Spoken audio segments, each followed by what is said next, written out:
We want to thank God for the gift of you, for the gift of one another. We first and foremost want to thank you, our members, our sons and daughters and friends of Soroti Catholic Diocese, especially the membership of Scala, for the massive support you give to the diocese, not only for Regina Caeli, but throughout the life of the diocese, and also especially in the parishes and in the deaneries. We are grateful and we will continue praying that God blesses you abundantly. Now, Regina Caeli, as you all know, was conceived shortly after Bishop was consecrated. It was way back in 2019. And the groundbreaking was done at the end of 2020, December 2020. Unfortunately, shortly after that, we entered the period of Corona, COVID-18. We call COVID-19. I think it's looking far back because God helped us to Caeli, so it looks far back in history, so we're going to need backwards. But we thank God for our commitment, our dedication, our zeal. We kept pushing, and therefore the project will continue amidst COVID-19.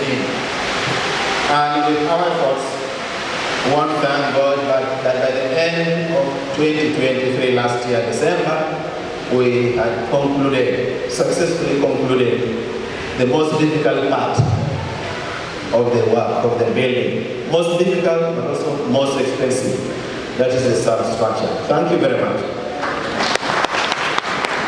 So by that date, we had used for all the works, including ground clearing, holding of the site, clearing the roads, access roads, and then the Rio foundation works.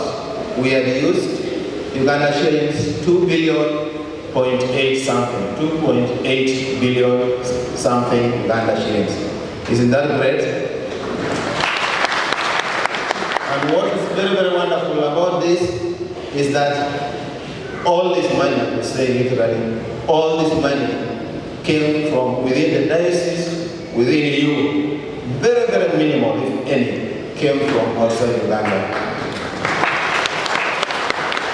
So this project is already a testimony of the faith we have. And it's going to remain a testimony for all generations to come of how you and I, in our era, when we were the ones carrying the mantle of faith in our diocese, were so united, so committed, that because we were so united, even with the little resources we contributed together, we were able to put together and put up such a monumental structure. Yesterday, I shared with the chairman the link of videographic images of how our cathedral will look like. The complex. It's a bit heavy, so we need a good amount of data, but also internet with good speed. So we request him to share it on the forum, so to begin to see where we want to go, where we're actually going, where by the grace of God we should be able to reach.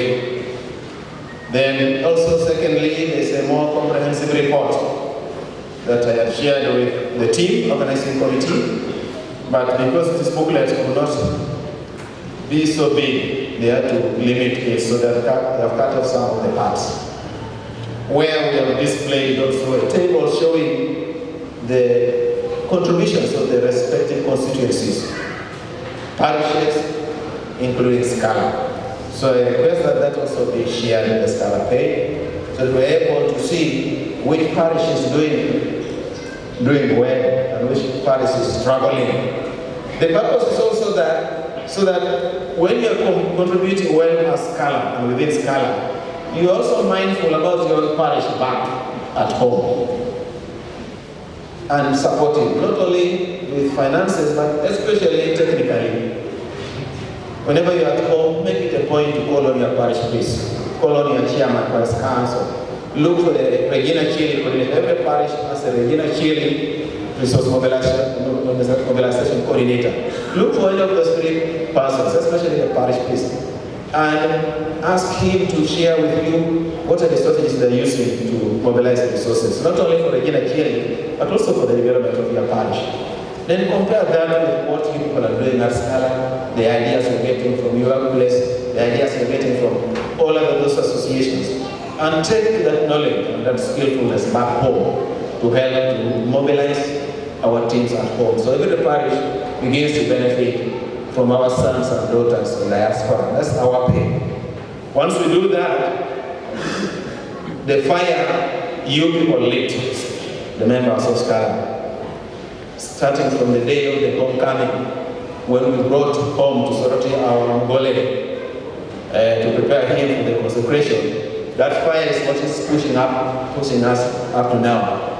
And the only way to fund that fire that keeps on, I surround with you, is for you to remain connected with your parish and remain mentoring with your parish, be in the knowledge. And we always tell the parish priests to share with you the work plans developed by the pastoral councils. And if they don't do, please go and politely remind them.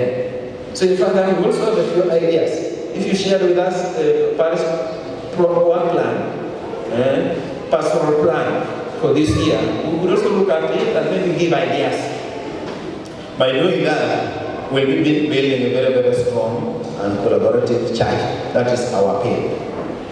So we didn't want to commence phase 2 of the work without doing due diligence, asking ourselves the fundamental question, is what we have achieved up to standard? Remember, this is a 9-point-something billion Uganda shillings project, and you don't want to throw it, then after 2, 3, 10 years, it collapses. It will be a big sin that might not even be pardoned by God. So that's why we are to engage experts from Kampala here, a consultancy called Trio, and ask them to do for us a pro bono job, to come and do a technical review of the works done, and of the design of the next phase, to see if it is to standard or is something that can be changed a bit.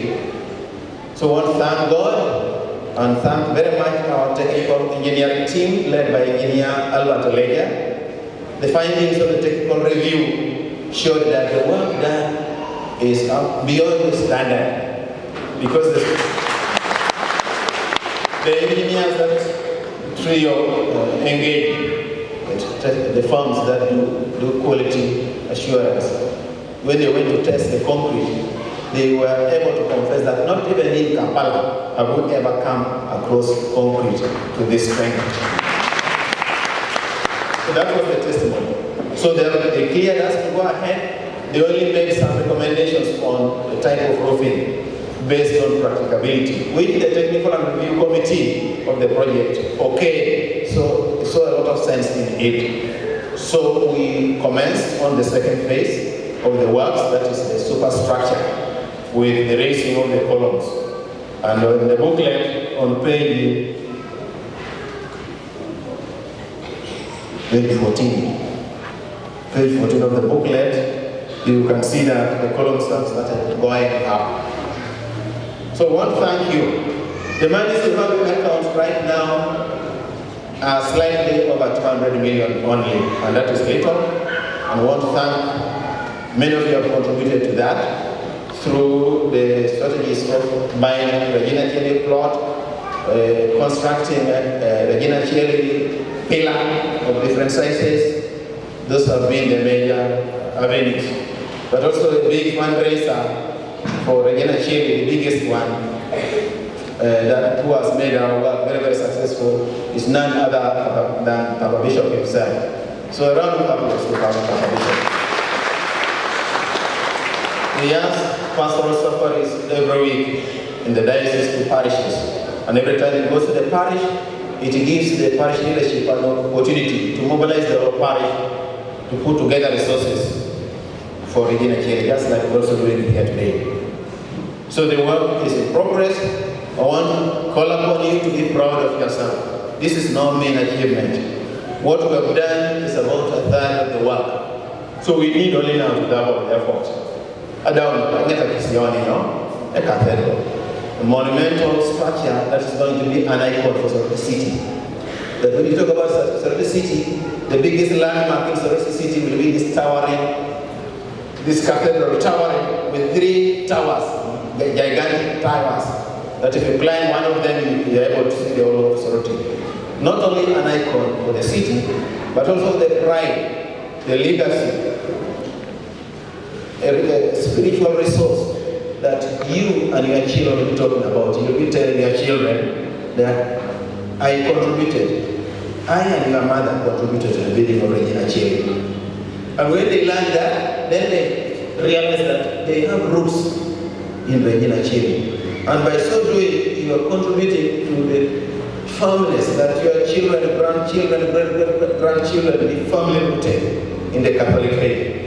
But if there's nothing of yours in Regina Caeli, first of all, you will even be shy to talk about Regina Caeli. You will be a stranger to it. When others talk about it, even when your own children and grandchildren ask you about Regina Caeli, you will not give a very convincing and proud answer. So your grandchildren will also dissociate themselves from Regina Caeli. So like Papa Bishop has done, the chairman also has done just a while. One of the biggest strategy that all of us can contribute to is by mobilizing other people. Let us become fishers of men. Bring more men and women into Scala. Because the more we are, the easier the work. The power of numbers. One thank you again, because the biggest contributor in terms of parishes to this project has been you people, Scala. Thank you. Thank you. The Bible tells us that if the Lord does not build, in vain do the laborers toil. If the Lord does not build, in vain do the laborers toil. So we need the Lord to lead us in this project. So please pray. May the Lord continue to bless you, just like the prayer says that bless all those generous hearts, all those who offer their resources, their prayers, and everything they have for the building of this house of prayer. So may the Lord bless you and indeed bless you abundantly.